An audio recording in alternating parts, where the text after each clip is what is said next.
सामान का सारा टूल माल खल्क रोक कर इधर लगे सामान जो शेख अब्दुल बाबा लगा शेख अब्दुल गफूर बाबा शेख अदफी वालेकुम अस्सलाम या फुल्लान ने मुंह तेरी के फुल्लान ने बस शेख अब्दुल गफूर बाबा लगा هذا الشيخ عبد الغفور وهو على كذا ضعف بشر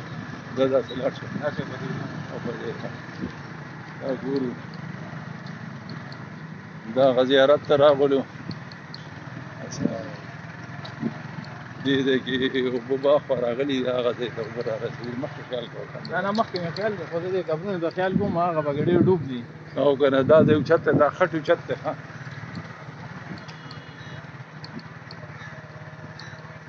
د شیخ عبدالغفور بابا ته راغلو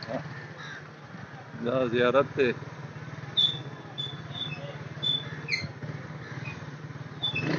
خیال کوه دې مو وایي ځه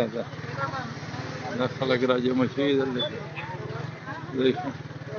اوبه دې سر ته راغلي دا دی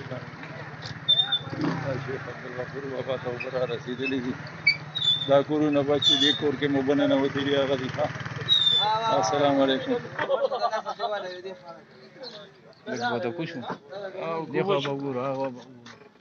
دا خلک راغلي دي دلته کې دې کوڅه کې دا دې اوبه را رسېدلي دلته کې شیخ عبدالغفور بابا دغه ته راغلي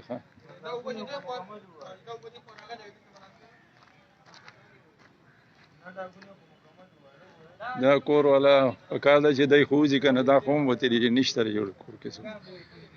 وتې دي که نه دا دې اوبه را رسېدلي او دا ځایونه خو وران کړي دي ولې چې دا د شیخ عبدالغفور بابا ملکیت و د دی د هغه او دې ځای کې اوبه راغلي دا دي او دا کور خالی دی دې نه وتې دي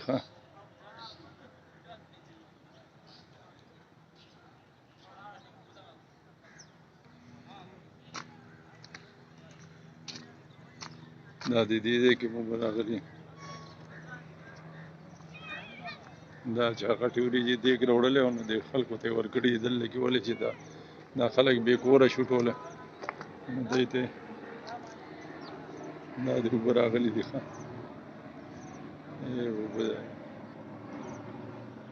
نور خو خیر ده خو چې بس په وخت راوتې یې که نه دا کورونو والا راوتې دي خو خیر خدای به خیر کړي نور دغه کورونه خو ټول هغه یو کور خو پکې ډېر ډوب دی دا قبرستان دی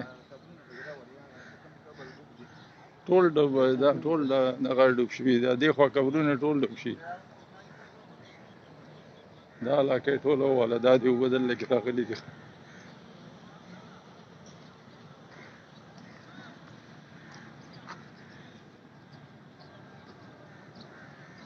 دا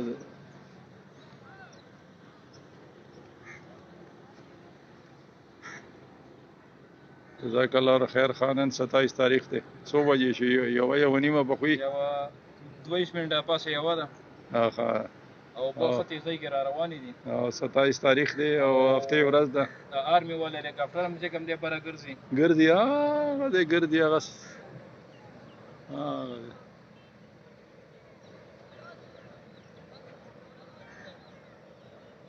او سروې کوي که نه زوخه بسته